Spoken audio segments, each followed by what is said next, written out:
data has gotten too big. Whether you're a B2B marketer or a consumer brand, your data needs to be viable, relevant, and accessible so that Stirista can help you retain customers, acquire customers, and make it personal. Welcome to the Marketing Stir podcast by Stirista, probably the most entertaining marketing podcast you're going to put in your ear. I'm Vin, the associate producer here at Stirista. The goal of this podcast is to chat with industry leaders and get their takes on the current challenges of the market, and we'll have a little fun along the way. In today's episode, Ajay and Vincent chat with Christine Prins, Chief Marketing Officer at 22 Squared. As a part of a company that's over 100 years old, she talks about the importance of being able to embrace change over time to uphold the best relationships with clients. AJ shares the tennis team's victory, and Vincent enjoys the live conferences. Give it a listen. Ladies and gentlemen, welcome to another episode of Stirista's The Marketing Stir. I feel like it has been so long since I talked to our amazing listeners. It is so great to be here with you. Thank you. The Marketing Stir. Who am I? Come on, you know me. If you don't and you're a first-time listener, thank you. I am Vincent Petrofessa, the Vice President of B2B Products and Partnerships here at Stirista and your co-host of The Marketing Stir. Stirista, let's pause for like 10 seconds. The only time we talk about Stirista. Who are we? Marketing technology company. We own our own data, our own business-to-business data, business-to-consumer data. We help companies utilize that data to help them get new customers. We have our own email sending platform, our own DSP called Adster. So we do connected TV. We do display. Email me, vincent@stirista.com. That's how confident I am that we can help. And thank you for those emails, by the way. Most of them. A lot of them are positive about the podcast. A lot of them just want to sell me random weird things that have no interest to what I do. Do your research, people. Do your research. Oh, the other thing that I'm confident in is my co-host, ladies and gentlemen. I will see him very soon. I feel like it's been a while since I've seen him. He was supposed to come to Boston with me. He did not. You heard that on the podcast. You heard the things I said. He was right there. It wasn't behind his back. Ladies and gentlemen, the CEO of Stirista, Mr. Ajay Gupta. What's going on, Ajay? Hey, Vincent. But I will be seeing you in 2 days, though. So there is the positive there. There is the positives there. And our tennis team, that Stirista, the Stirista Bandits, did well in that big tournament. So I said, all right, I'll let AJ slide on this one. But yeah, we did well. Tell us about that. It was good. Yeah, we were injury hit, and for those who follow my misadventures, I have unfortunately torn my meniscus on my right knee now. And that wasn't even the most serious injury we had on the team. But all things considered, we finished third in Texas, so not too shabby. No, the bronze medal in the whole state of Texas. Texas is huge. This isn't Rhode Island we're talking about. Texas is a big state. That's the meniscus. Wow, I know. I had just celebrated my 44th birthday, ladies and gentlemen. I tell people how old I am. I don't mind. And boy, am I in a lot of pain all the time. My ankle, I am literally going to physical therapy because I sneezed awkwardly one day. True story. Can't make it up. I now go. Shout out to Fusion Therapy on Reed Street here in New York City. They don't listen to the podcast, but it's okay. But yes, it's great. You missed a great conference at the Encore in Boston. A lot of listeners to the podcast, AJ. A lot of people asking, this is for our marketing department. Hey, you guys should do a live episode on stage. I know we should. So yes, we have a lot of listeners there. And we found some new amazing podcast guests just from meeting people and some of the panelists. Nice. So that is fun. And let me tell you about this next guest. I have so many things in common with this next guest. We are both cool New Yorkers. She's cool. Am I cool? Not really. Again, I sneezed and I'm in physical therapy. Not that cool. But she is very cool. And we also realized that we still live in the same neighborhood here in New York City, but we literally lived one building apart. I'm not telling people what that building is. What are you, crazy? I can't have that. But we lived in literally about 30 yards away from each other, and we never met in person. We will now that we're pals. And I first met Christine when she was the CMO of Saatchi and Saatchi, and we were talking. And then now she's at an amazing company, 22 Squared. And I said, you have to come on this podcast. You are way too fun, and you are way too knowledgeable, and have great experience. And here she is, AJ. She's with us. A warm marketing stir welcome, ladies and gentlemen, the Chief Marketing Officer of 22 Squared, Christine Prins. What's going on, Christine? Hey, thank you so much for that warm welcome. It's hard to believe that we actually did literally live next to each other for all intents and purposes, and probably never even saw each other on the street. But No. Classic New York story, as are most things. New York is a big little town, I guess, just like any other. Exactly. Or we crossed each other's paths 47 times and we don't even realize it. It's one of those as well. We had a previous guest on, and he is the CEO of an agency, and he lived at the other side of where you and I live. And we were like, we had no idea. We were neighbors as well. And now I see him all the time. I see him all the time. It's crazy. But yeah, now we probably will. Now we're walking around. I'm like, what? There's Christine. But that's awesome. It's so great to have you on, Christine. And like I said, we met and we chatted, and I said you were moving to a new company. I said, that's all right. We want you on, and we're happy to have you. So, Christine, for those of our listeners who are not familiar with 22 Squared, talk to us about the company as well as your role within the organization. Sure thing. Well, first off, thank you so much again for having me. I'm really thrilled to be here with you today. 22 Squared is a really interesting agency because we're actually a 100-year-old company.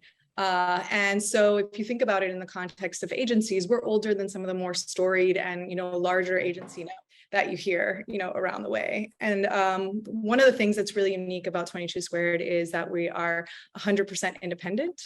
And 100% employee owned, which is really unique, especially nowadays in the agency world and the agency landscape. And that's something that's been true since the beginning, since the onset, and sort of we're fiercely independent.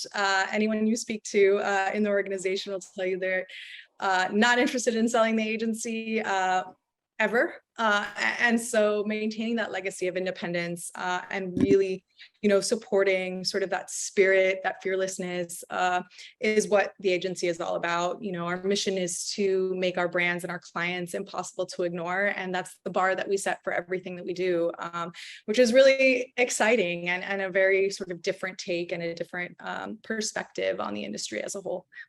That is exciting. And before I get to asking you, because one of our signature questions about how you got into marketing, I wanted to, employee owned, that's something you don't hear that often. So talk to us a little bit about that. Yeah, absolutely. All of our ownership board is comprised of active employees within the organization. So the people making the decisions are actually the ones that are in the work and driving the decision making throughout the organization, and really, focusing on our people, on our talent, and on our clients, and what we need to be successful, and really not tied to anything other than doing what's best and what's right for our clients and for our people and for ourselves. And that makes us really unique in the space. Especially at the size that we're at, we're, 350 plus people, and we're also a work from anywhere company, which is amazing. We have folks, all over the country, ranging from, New York City, where I am, and some of the leadership is as well, to Georgia and Florida and California, and, all the way in between and back again. So it's really exciting to be able to have sort of that depth and breadth across the country, but also have locals in very specific markets where we know our clients are and where they're trying to reach, consumers within those areas and that spaces. It gives us a really unique perspective, on the country as a whole, but also on, local, what's happening on the ground and what people really care about. No, that is cool. And it's like I said, it's something that you don't hear that often. It's certainly unique. And this is a question, like I said, that is also unique because the paths of our guests in marketing are all unique. Even if it's like, well, I studied marketing and here I am. That's unique. We haven't heard a lot of those. So talk to us, Christine, about how you got into marketing.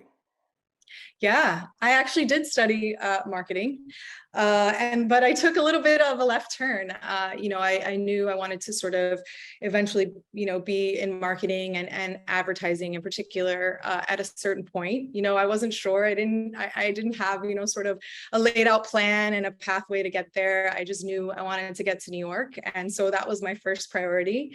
So I took the very first job I could get to get me here, and that just happened to be in banking. It was actually in credit card payment processing, believe it or not. And I had, it was a startup when I first started. So I did everything from find office space to assemble chairs and write contracts and, balance the checkbook and everything in between. So it was really incredible learning experience for me. And I did that for about 4 years, eventually moving into an operations role. I mean, handling customer service and elevated, escalated calls, which was, really, really interesting time for me and very insightful actually, to just kind of really speak to people when they're having a tough time and getting an understanding and being able to empathize with them.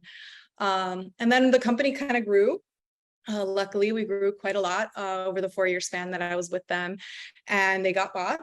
And they were going to relocate the company to Nashville. And I wasn't super interested in going to Nashville at that point in my life. I had really just started to establish myself here in New York. So that's when I decided it was time to kind of shift back and try my hand at the agency world. And, I, believe it or not, responded to a Craigslist ad. I'm sort of giving away my age a little bit with that back in the day. And that's how I got my first job in an agency and that's how it all started. Christine, being a CMO of a marketing and advertising agency has got to be interesting, especially when it comes to your own marketing. So, what are the channels that you focus on? What's been working and what are channels that might not be working?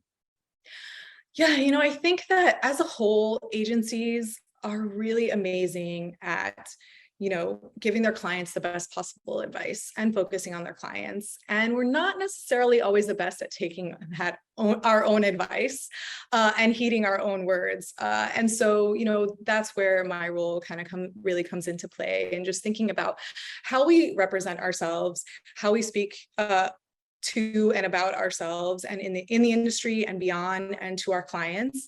So for us, it's really, there are multiple ways that we do that. I think relationships are a really pivotal part of that pie. There are a lot of influencers in the space. I have a lot of, longstanding relationships with consultants, who tend to do agency searches and are heavy influencers in the space.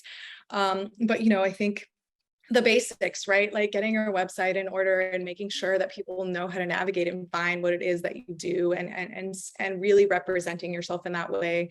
Especially given the B2B context, but, and then getting our social media presence, sort of up to snuff and consistent, whether that's, we're really doubling down right now on Instagram and on LinkedIn, and we're going to be building out some other channels as we continue to refine and get really, really precise on those and have a great sort of cadence. And then, we do a lot, in sort of PR space as well, and ensuring that we're out there and that we have a voice and that our point of view is coming across, and elevating ourselves, from that perspective, and talking about the work that we're doing, because we're doing a lot of really interesting and different types of work. And I don't think that, there's enough out there. So I'm just shy of 6 months on the job. So those are just some of the things that I'm focusing on at the moment, and ensuring people just know, who we are and recognize our work and our voice and our tone and what we're all about, to attract new clients, of course, and partnerships, but also, to ensure that we're attracting the best possible talent, the best and brightest there is in the industry and beyond. And that it's really diverse, and that we're representing, the audiences that we're aiming to reach across the country. And Christine, you must have started kind of towards the, I guess we're still in a pandemic, but in the latter half of the pandemic, hopefully. So how has been kind of working remotely been for the company? And from what I understand, you guys went working remote pretty early. So how's that affected work culture? We did. I think our CEO, Erica Hoholik, she actually started right at the beginning of the pandemic, actually, at the organization. And one of the first big decisions she made was to go work from anywhere and commit to being a fully remote company. And I think there were a lot of reasons for that. But I think that it was the right call, and it's really given us, access to talent that we would have never been able to access before, because, I think being tied to one location or to one way of working can be really limiting, especially when it comes to creative roles. And so, there's always a little bit of that question of like, okay, how does that affect the culture? And it's something that we take very, very seriously in the organization. 22 Squared has always had a really powerful culture. And as I said, it's a collective of independence. And so that sort of mindset and that ethos is something that's really important to us, especially as we look to the next 100 years in our history, and as we look to grow and evolve with our clients and across our practices. So, that's something that they didn't take lightly at all. And we certainly don't take lightly at all. And I think that, people really embraced, especially, early in the pandemic, that ability to be flexible and to evolve and to commit to allowing people, creating an environment where people can do their best work regardless of where specifically they are. And so one of the concerns, obviously, coming in as a new employee, right, just about a little bit shy of 6 months ago, as I said, was, oh gosh, how am I going to get to know these people? A lot of them have been at the agency for a good amount of time. That's one of the great things about our culture, is that people tend to stick around because they love it and they have great relationships with clients and also internally. And, I was concerned. Like, oh my gosh, how am I going to figure this out? It was my first time starting a job as a fully remote, employee. And I have to say, it was just such a lovely and, warm welcome that I received. And I actually have been, we still have a couple of physical office locations, one in Georgia, in Atlanta, and one in Tampa. And I've been fortunate to visit those offices, and we've done, some town halls and some, happy hours and things around that, and actually some client meetings and other things. And, the ability to translate between the virtual and the physical world has been really smooth and seamless. And I think it's because we did take those steps early, and we just committed to making it work and finding the tools and the capabilities and enabling people to find what works best for them. And if that means that you meet once a week at a coffee shop, or, at a specific location, at a work, a designated workspace, whatever that is, allowing people to do that, but then also to travel and spend some time with their families while they're working and do all the things I think that a physical location can really limit you on. And Christine, I picked up on a few things you mentioned there. You talked about 100 years. That's insane for any business.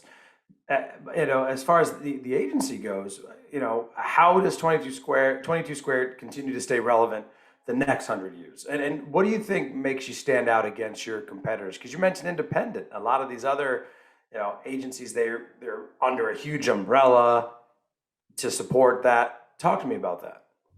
Yeah, no, I think that, for us, it's really, centered around, as I said, our mission, which is to be impossible to ignore, and really trying to live up to that in everything that we do. And I think one of the ways, and one of the key ways we think about that, is reframing everything as a what if statement to allow us to sort of explore those possibilities. So, of course, we have to ground ourselves in the realities of a business, of what's going on in culture, of, what's going on with technology, how consumers are evolving, how, competitive landscapes are evolving, what the trends are in, out in the world and what's been done.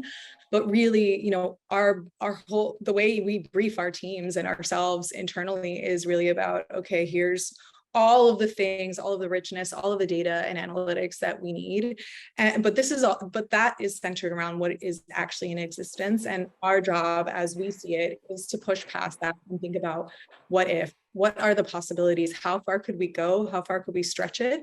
And then and how does the client fit into that? What makes the most sense for our clients? And how are we going to stay true and authentic to who the brand is, while continuing to, surprise and delight our audiences and bring them into the fold and make them a bigger and bigger part of what a brand and a business can be.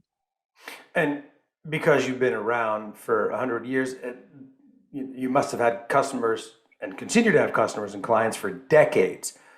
We do. You mentioned a little bit there, but talk to me about the appeal, right? What would your customers say about you? How do you keep clients for decades, right? That's amazing, AJ. So I'd love to hear that. Yeah, we have, I would say I've never seen it in the industry. It's pretty rare. We have, several clients that we've had for multiple decades. Publix is one of those clients. We've had them for over 33 years. And I think it's, the reason why, our clients stick with us and our partnerships are so strong and they've been able to stand the test of time is because of what I just said, because we're never complacent. We're always looking at what's next and, thinking about the future and what it's going to take to get there with an eye on, sort of what our audience is, what do people out in the world want and need, and how are we going to set our clients up for that success? And key to that is relationships and having shared values, which is a really important part of how we think about our partnerships and how we think about growth, very, thoughtfully and strategically. It's not about growth for growth's sake. It's about what's right and how are we going to be the best possible fit. Our values are really important to us, especially, when it comes to diversity, equity, and inclusion. That's a core pillar of who we are. It is something that is not just about, the makeup of our staff. It's really about the work that we do and put out in the world. And we want to ensure that our clients are aligned with us on everything when it comes to our values and our mission and the way that we see, the world, and also shared KPIs. Our success as an independent organization is inherently tied to the success and growth of our clients. We don't have, any other, agenda or any other, sort of measure for our success. It's really about being tied to what is going to make our clients more successful so they grow and we can grow with them. And those are really the things, the pillars that we think make the best possible relationships with clients. Interesting. Related to that, social responsibility is a big thing for 22 Squared. Can you tell us about some of the initiatives you guys have regarding that? Yeah, as I said, we're really, committed to, being a values-based organization as much as we are, an organization that's for profit. But with part of that, it's really about like doing good in the world and, providing value in people's lives. And I think our partnership with the NAACP is a really good example of how we do that. Our commitment with them has been longstanding. And one of the key initiatives that we did with them not so long ago was an initiative that we called Invisible Hate. And we sort of created this application and we created this whole program really geared towards removing Confederate monuments across the United States, which was, as you can imagine, a really key and sort of monstrous initiative when you think about it. Very few agencies, have had the ability or can claim that they've been able to impact something, so big and broad and meaty societally. And we've been lucky enough with our partnership with the NAACP to have, I think at this point, we've removed over 21 monuments. And we've been able to engage people with us. We've been able to engage, people across the country to, begin letter writing campaigns to their local representatives in order to help us drive these initiatives forward and harness that power that people really have to make change across this country. And it's something we're really proud of as an organization. And Christine, tell us a little bit about, you've been working in marketing for a long time. So what are some of the favorite campaigns that you've worked on? Oh man, well, I've worked on, I've worked on quite a few that I'm very fond of. I would say, at my last agency, I was, and to work on is to perhaps overstate my role. I really am here to support and promote and make sure that the team is set up for success. But certainly at my last agency, a big client of ours was Tide, and I was really proud of that the work that we did around Tide Ad and some of those initiatives. It won a ton of awards, but more than that, it was really highly effective, and something that obviously is one of those moments, rare moments in a career where the creativity was really, on stage and really celebrated, by audiences everywhere and loved and recognized, but also drove incredible results for the client, and then also garnered a ton of industry recognition. So I would say that's one that kind of stands out in my mind. And so, again, like really proud of that work because of the results that it drove and sort of what it did for the client.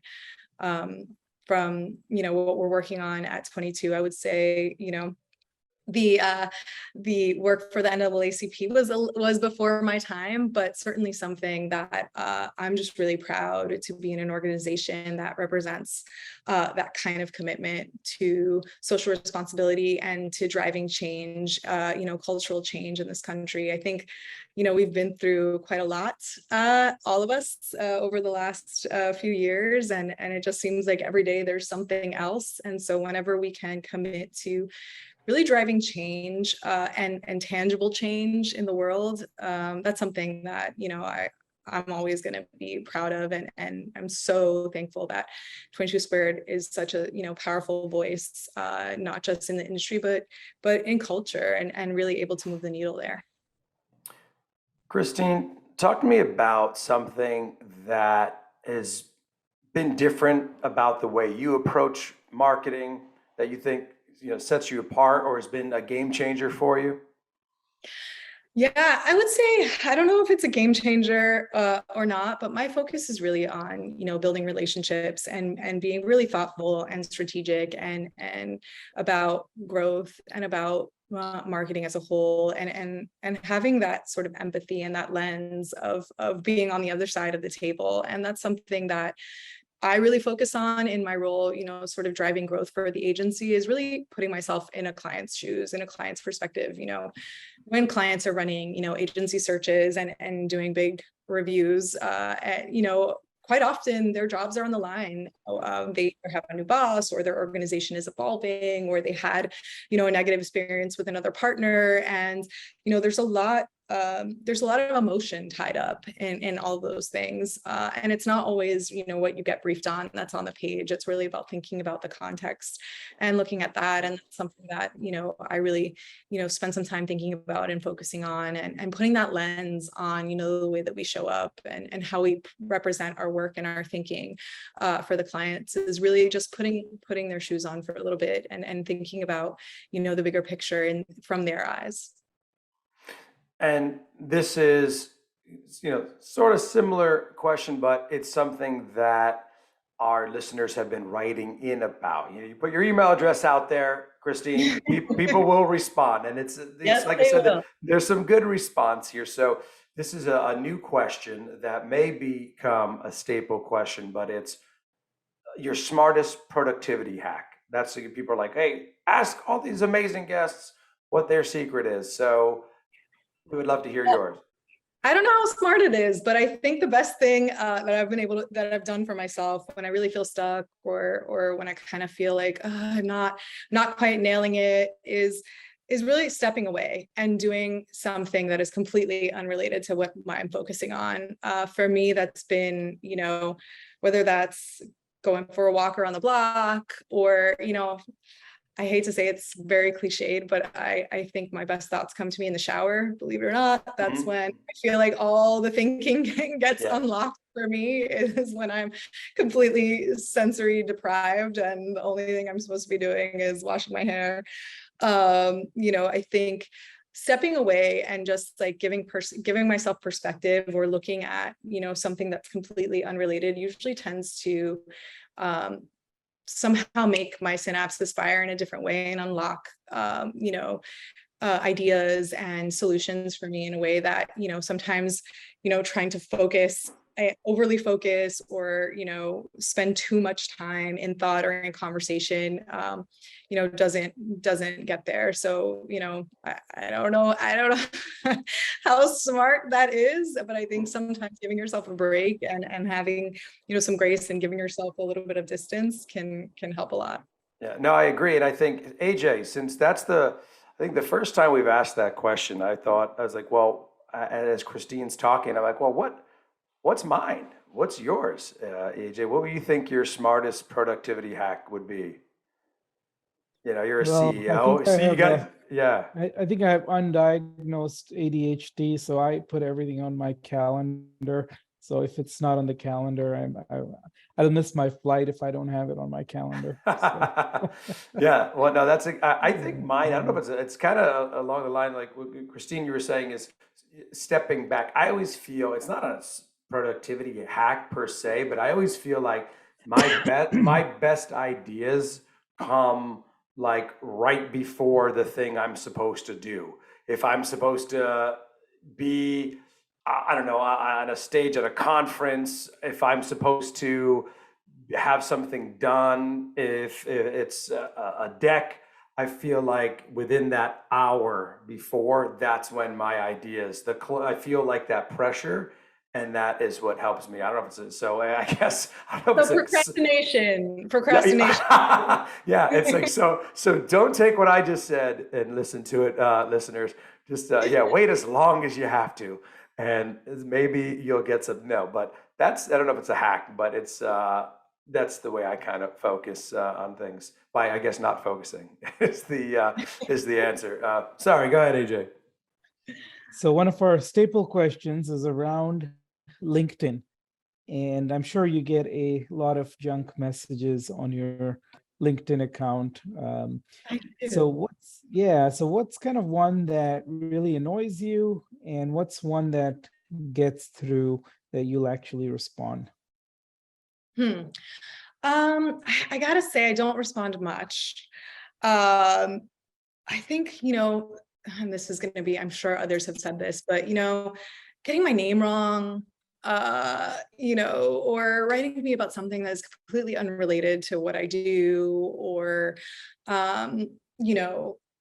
pretending like, somebody that I know in common, anything like that is really, those are really some of my pet peeves. I think the very least you could do is take a minute and see what exactly it is that my organization does, and that maybe, perhaps, leasing cars would not be, something that I'm focused on, or, I'm making that up. It's not an exact example, but, sort of, I think the things that I respond to best are the things that are, really clear and direct and really thoughtful in terms of what I might be looking for, in my role, or, that are very specific, and, and also have a little bit of personality and understanding that, I potentially do get quite a lot of requests, and are focused on why this one might be specifically interesting and important for me, in just thinking about the context. Christine, tell us a little bit about your non-marketing side when you are not busy listening to the Marketing Stir podcast. What are your other hobbies? Yeah, I love to read, and but I don't read a lot of industry books. I read books, from all over the place. I don't read a lot of workbooks. It's my escape. So I feel like I read a lot in my everyday job of very specific and, types of things. So I read all kinds of books, just not a lot of career books. I love to cook. Actually, I really enjoy it. Travel is a big one for me as well. It's something that really invigorates me quite a lot.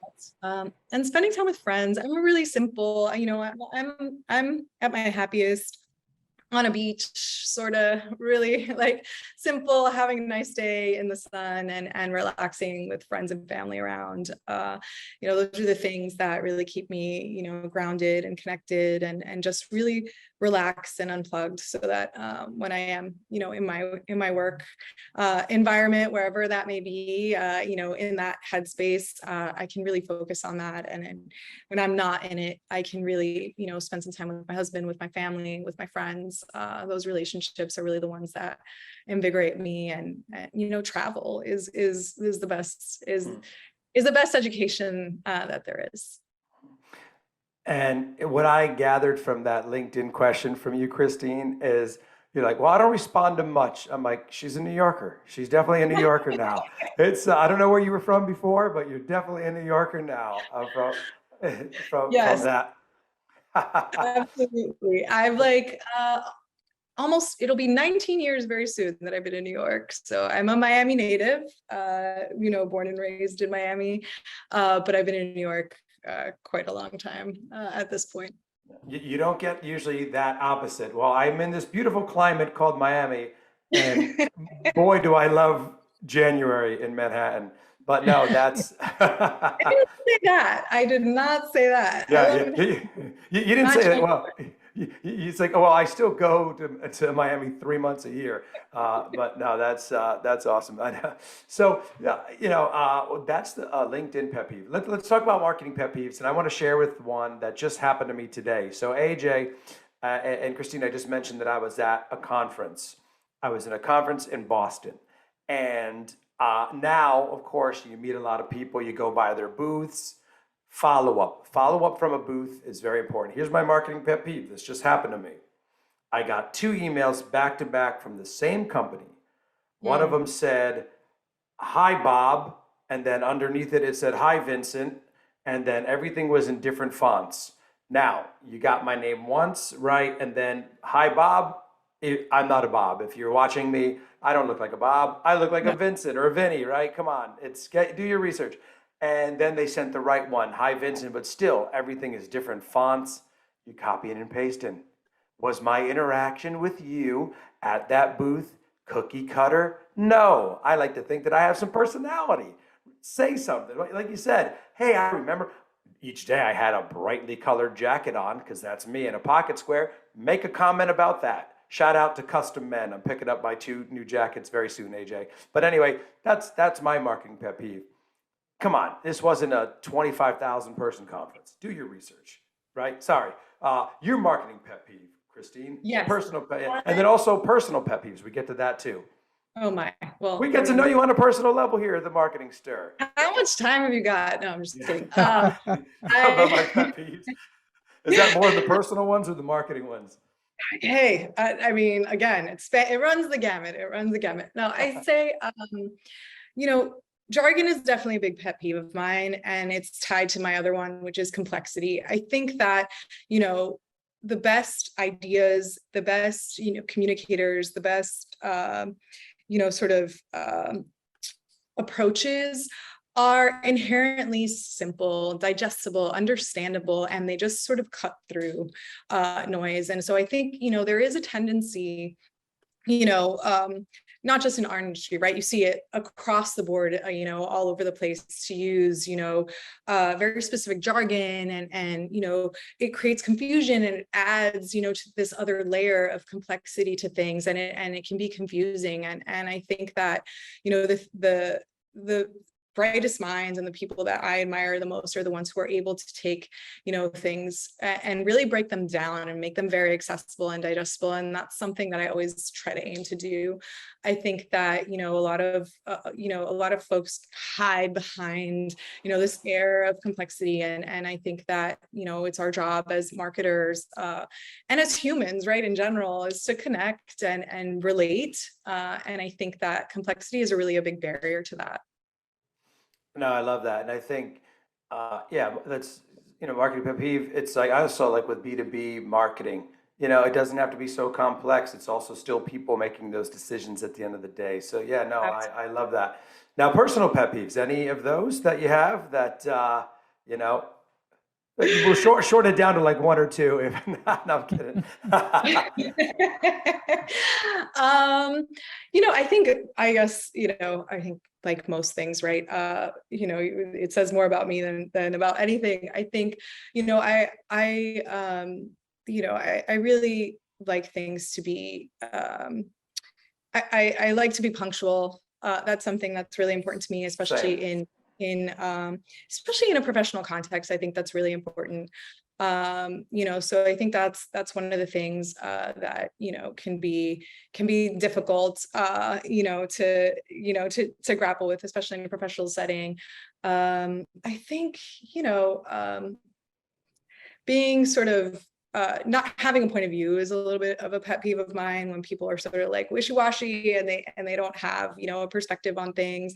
That kind of bothers me a little bit on a personal note, but also I think it bleeds into the professional, right? I think a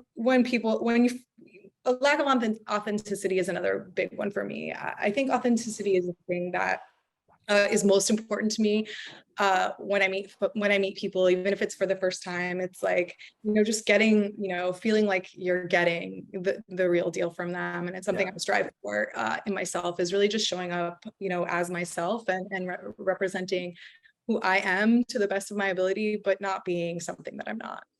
Yeah, no, I like that. There's a lot of mine, punctual. I also, a new one, I have a personal pet peeve, because I witnessed it with a table over. Be nice to service people in the service industry, or a waiter or waitress. Like, come on. I witnessed it. I was at a restaurant this weekend, and I was just like, what? Who are you? And and authenticity, I love that. And I love that, I love, if I'm at like a dinner party and my wife is like, don't do this. I'm like, I don't want to be around these people. If I can't be myself, and my company allows me to be myself. So thank you, AJ, for you and I doing this thing and letting me do this and you do this. So it's great. Christine, this has been awesome. It's been a pleasure getting to know you. We thank you for being on the podcast. We hope you enjoyed yourself. I know our listeners will. This has been awesome. Ladies and gentlemen, that is Christine Prins. She is the Chief Marketing Officer of 22 Squared. Check them out, 22 Squared. Check out Christine. She's on LinkedIn, but she's not gonna get back to you. So it better be a real, a great message. I'm kidding. She's very nice. I'm messing with you. And that's AJ Gupta. I'm Vincent Petrofessa. This has been another episode of The Marketing Stir. Thank you so much for listening, and we'll talk to you soon. Thanks for listening to the Marketing Stir podcast by Stirista. Please like, rate, and subscribe. If you're interested in being a guest on the podcast, please email us at themarketingstir@stirista.com. And thanks for listening.